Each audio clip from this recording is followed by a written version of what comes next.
Hello, my name is Ron Hazell, a watercolor artist. And this afternoon I'm going to do a little demo of rippled water. And I'm going to start by simply pre-wetting the paper, which is Arch's 300-pound cold press. I'm going to pre-wet that with clean water and then put in a wash of Prussian blue, darker at the bottom and then lighter as we move up. Then I'm going to let that dry. Then pre-wet the paper again with clean water and paint in the ripples. Okay, we're going to start with a large brush and pre-wet the paper with clean water. This will ensure that there are no hard edges in the water. So just soak up the excess water at the edges to eliminate runbacks. And then with Prussian blue, as I say, a little darker at the bottom, and then lighter as we move up the paper. This wash doesn't have to be perfect. In fact, it's better if it's not. Perfect gets boring. And what we'll do is let that dry before we paint in the ripples. Now the next step is to again pre-wet the paper with clean water. So go back to the large brush and with clean water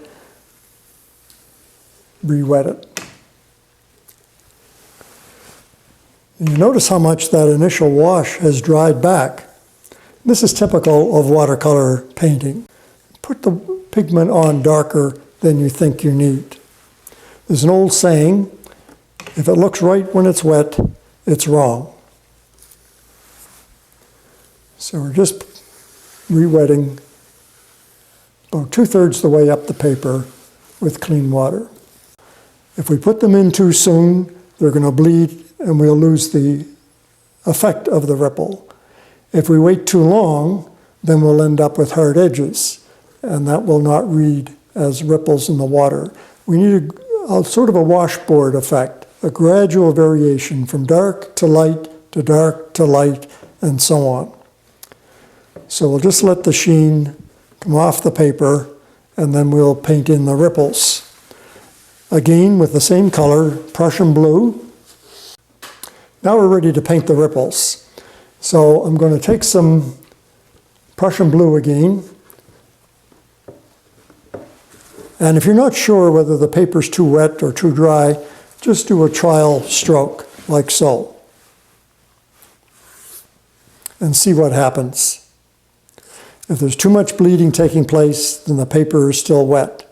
And there is bleeding now occurring over here, so that paper is still a little bit too wet. So we can take some water out of the brush by touching on my roll here, and getting some more dark pigment and less water.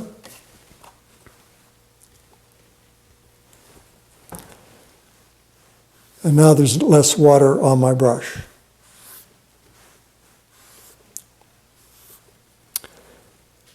And as we move up the paper,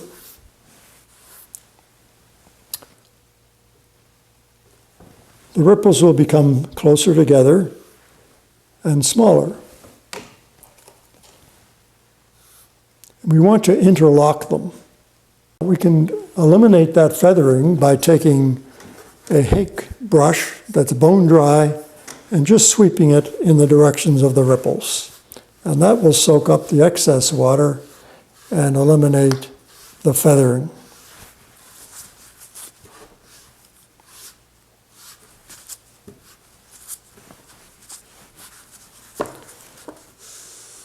So now we have our rippled water. So the valleys are light in value, and that's the wash that we put on originally. And then we have the near side of the ripples that are quite dark, and then the far side of the ripples, which are quite light. So just to recap what we did, we painted ripples on 300-pound Arch's cold press paper. And the key in painting ripples is to paint on damp paper. because we want a variation in value going from light to dark, back to light again, to dark, and so on. But we want that variation in value to be gradual.